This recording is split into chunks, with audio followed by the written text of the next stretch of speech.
Sini nih polisi mungkin nggak berani nangkap sini nih. Kalian lihat nih, bebelan. Inilah rekaman video amatir saat aksi pungutan liar terhadap sejumlah sopir truk terjadi di kawasan Babelan, Kabupaten Bekasi, Jawa Barat.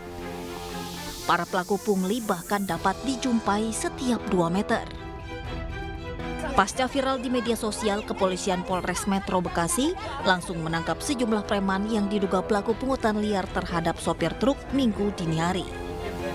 Namun, warga yang tak terima dengan penangkapan para pelaku mengamuk dan ricuh hingga memblokir jalan.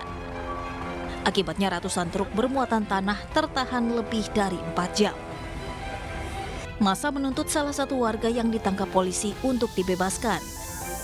Setelah negosiasi alot, aparat kepolisian pun kemudian membebaskan satu pelaku.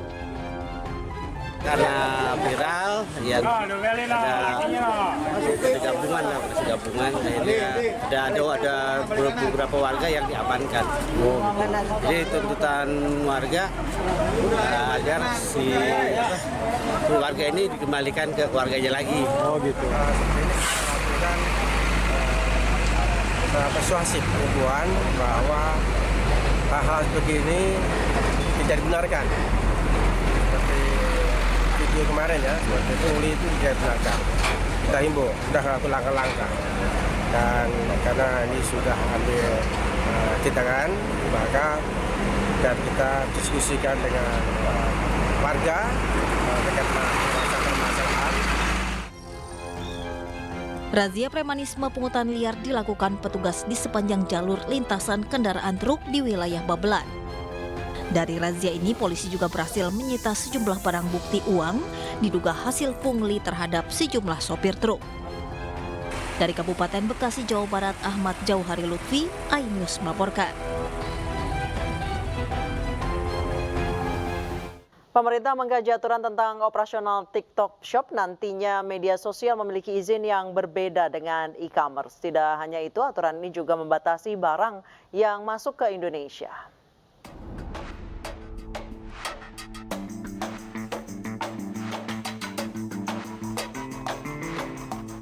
Pro kontra TikTok Shop terus bergulir. Presiden Joko Widodo menekankan TikTok seharusnya cukup menjadi media sosial, bukan media ekonomi. Pemerintah pun telah menyusun draft aturan yang nantinya akan mengatur operasional TikTok dan e-commerce. Ya, ini baru disiapkan, itu kan lintas kementerian dan ini memang baru ininya finalisasi di Kementerian Perdagangan. Karena kita tahu itu berefek pada UMKM, pada produksi di usaha kecil, usaha mikro dan juga pada pasar. Pada pasar, di beberapa pasar sudah mulai anjlok menurun ya karena serbuan mestinya ini kan dia itu sosial media bukan ekonomi media gitu. Itu yang baru akan diselesaikan untuk diatur. Akan lebih didisiplinkan? Itu yang baru segera diatur. Masih berada posisi regulasinya di Kementerian Perdagangan. Yang lain-lain sudah rampung, tinggal di Kementerian Perdagangan. Kita tunggu. Sementara itu, aturan Kementerian Perdagangan nomor 50 tahun 2020 akan segera direvisi dan diundangkan. Nantinya, media sosial memiliki izin yang berbeda dengan e-commerce. Tidak hanya itu, barang yang bisa diimpor pun akan dibatasi. Ke depan, semua barang yang dijual di e-commerce harus sudah lulus sertifikasi yang ditetapkan oleh pemerintah. Rencananya, aturan ini akan mulai dibahas Senin depan. Sebelumnya, para pelaku UMKM mengeluhkan eksistensi TikTok Shop. Praktik penggabungan bisnis antara media sosial dan e-commerce ini berpeluang menciptakan monopoli perdagangan. Pedagang UMKM kesulitan untuk bersaing, lantaran harga yang ditawarkan di sosial e-commerce jauh di bawah harga pasar. Tim Liputan iNews melaporkan.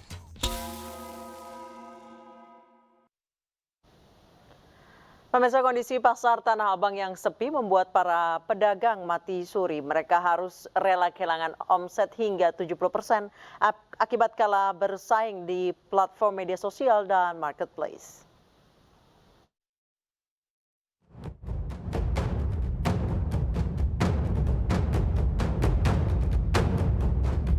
Sepinya pasar Tanah Abang membuat pedagang menjerit. Omset pedagang yang berjualan di pasar terbesar di Asia Tenggara itu menurun drastis. Hal ini membuat Menteri Koperasi dan UKM turun tangan untuk mencari solusi masalah yang dihadapi pedagang Tanah Abang.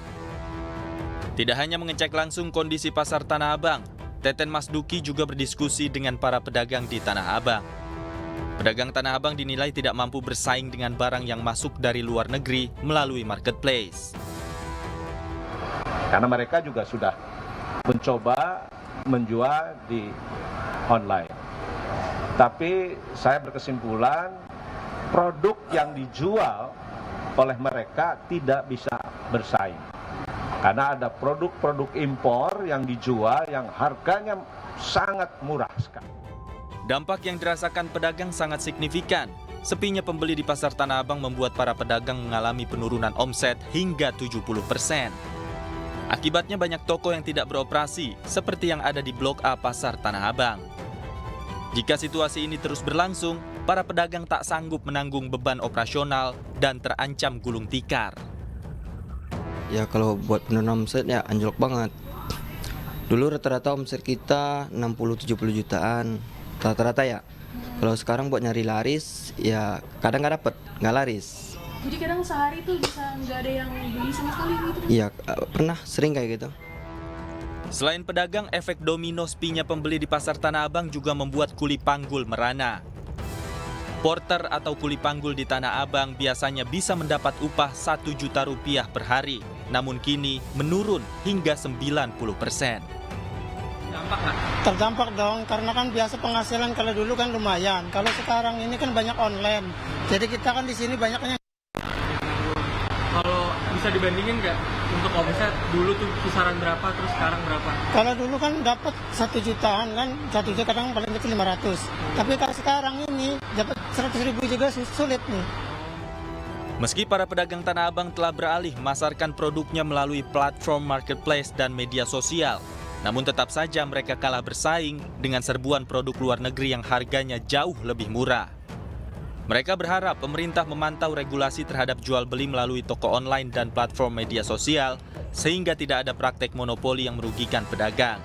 Dari Jakarta, Tim Liputan iNews melaporkan.